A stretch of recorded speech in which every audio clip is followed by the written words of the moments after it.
It's time to get real. It's time to get raw. It's time to look ourselves in the mirror and come to the resolve that this version of ourself is not going to carry us in the stretch.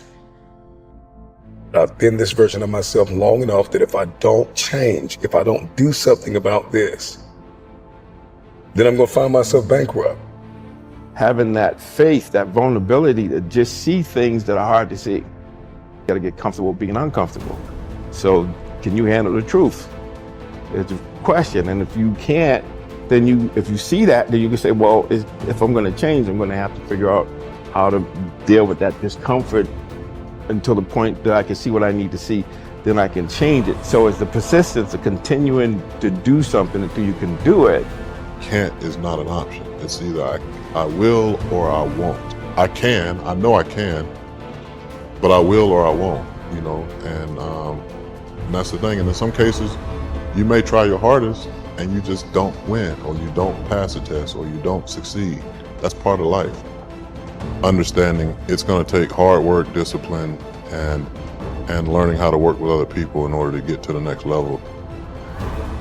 There's not other people that aren't holding you back. Your boss isn't holding you back. Your parents aren't holding you back. Those are excuses. To me, there's no such thing as luck, okay?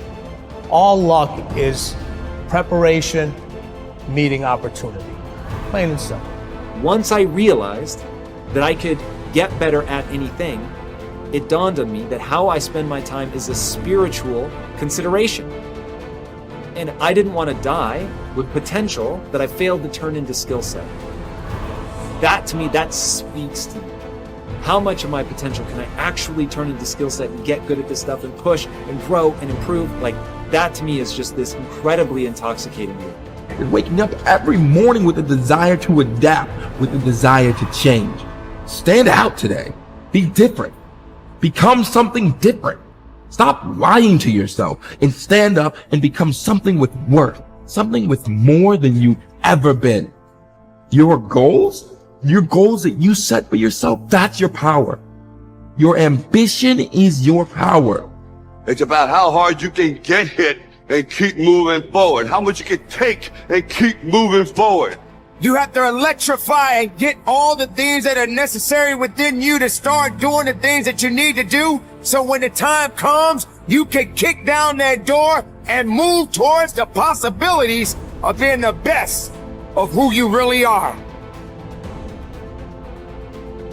Learning how to concentrate, learning how to focus in, deciding that you're going to focus to develop your skills. You'll be surprised of the ideas that will come to you, of the people that you'll be able to attract, of the opportunities that you'll be able to see. You'll begin to see things that have been standing there looking you in the face saying, I can't believe this has been here all this time. There are so many people in the world and you know, you may be watching this right now, and you have these incredible ideas, and what you think is missing is motivation. And that's not true.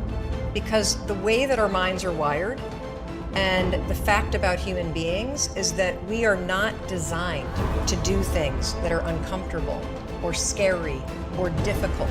Our brains are designed to protect us from those things, because our brains are trying to keep us alive. And in order to change, in order to build a business, in order to be the best parent, the best spouse, to do all those things that you know you want to do with your life, with your work, with your dreams, you're going to have to do things that are difficult, uncertain, or scary, which sets up this problem for all of us. You're never going to feel like it. Why is it so hard to do the little things that would improve my life? Waking up and realizing that I'm never going to feel like doing the things that are tough or difficult or uncertain or scary or new, so I need to stop waiting until I feel like it. And number two, I am one decision away from a totally different marriage, a totally different life, a totally different job, a totally different income. Whatever you don't use, you lose. Lack of use causes loss. On this planet. Maybe not the next one, but on this one. If you tie your arm to your body, leave it there long enough, you'll never use it again. It's over. For the arm. Now, it may not be over, but it's over for the arm. The only way to keep the use of this arm is what? Keep using it. If you quit, you lose. Automatically. They don't bring it up for a vote. You lose automatically when you quit. Now, the same thing that goes for your arm goes for your brain, mentality. The same thing goes for all the human virtues. Ambition, unused, decline. Strong feelings, unused, diminish. It doesn't grow, it diminishes. Faith, unused, decreases. It's a law. Vitality, unused, diminishes. Energy, unused, decreases. The guy says, well, I'm going to save up my energy. You can't do that. That's like trying to save today, put it on the end of the year. See, you can't do that. They'll come take you away.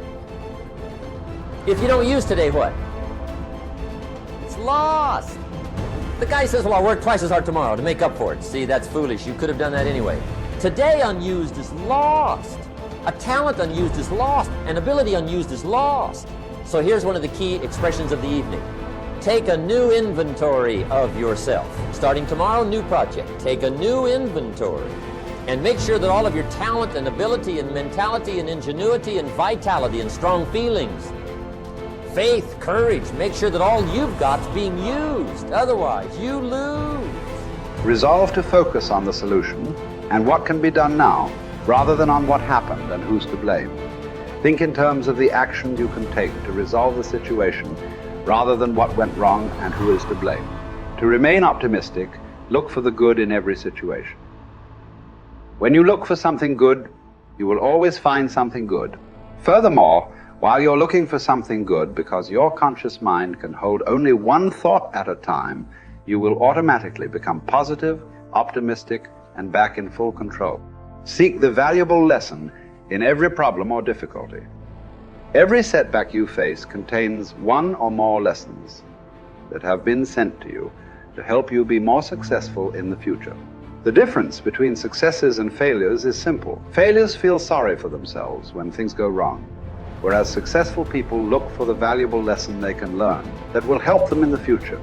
Normal Vincent Peale used to say, when God wants to send you a gift, he wraps it up in a problem. The bigger the gift that God wants to send you, the bigger the problem he wraps it up in. Instead of concentrating on the problem, look for the gift. Wonderfully enough, you will always find it.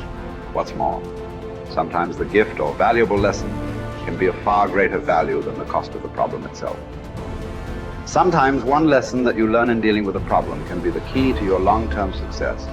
As Napoleon Hill wrote, within every problem or obstacle lays the seed of an equal or greater opportunity or benefit. Your job is to find it. Continually think of yourself as a strong, powerful, resolute person in the face of adversity. In World War, a British general was described by his superiors. There he stands like an iron peg driven into the frozen ground, immovable. Let this be an accurate description of you whenever you face difficulties or problems of any kind. Resolve to stand like an iron peg driven into the frozen ground. When you resolve in advance that you will never give up, your success is virtually guaranteed. In the final analysis, nothing can really stop you but yourself. In life, it doesn't matter how many times you get knocked down. All that matters is how many times you get back up. If you continue to get back up and press onward, you must eventually reach your goal. Each time you exert yourself, discipline to persist in the face of adversity, you also increase your self-esteem and self-confidence. Then, as your self-esteem increases, you feel stronger, more powerful, and more unstoppable. When you feel better and stronger, you become more capable of persisting the next time, and then the time after that. By disciplining yourself to persist in the face of all adversity, you put your life onto an upward spiral of self-esteem, self-discipline, and persistence until you eventually become like a force of nature. I think the best way to prove your value is to work, is to learn, is to absorb, to be a sponge. You always want to outwork your potential You know, as hard as you believe you can work harder than that. And that's what I tried to do when I first came in the league. But, you know, basketball is such a direct competition sport that me coming in at 17, I hated when, like, my teammates would say, you know, I get hit with an elbow, right? Shaq would hit me with an elbow in practice. I always had that extra chip on my shoulder. So, like, every day in practice for me was really trying to annihilate everybody that I was playing against. I wanted to prove you don't need to babysit me. And so it's always that competitive nature, the work ethic, and curiosity. My philosophy was a very simple one. Rudy was one of my favorite films growing up. After watching that film, I come to understand if I could work that hard, what would my career be? And I made a promise to myself from that day that I was going to work that hard every single day so that when I do retire, I have no regrets. And that was the most important thing for me, is to leave no stone unturned, get better every single day. And if I lived that way, then over time, you know, I'd have something that was beautiful. That was my philosophy. It seems like a pretty simple one, but you know, if you live your life to just get better every single day, you do that for 20 years, I mean, what do you have?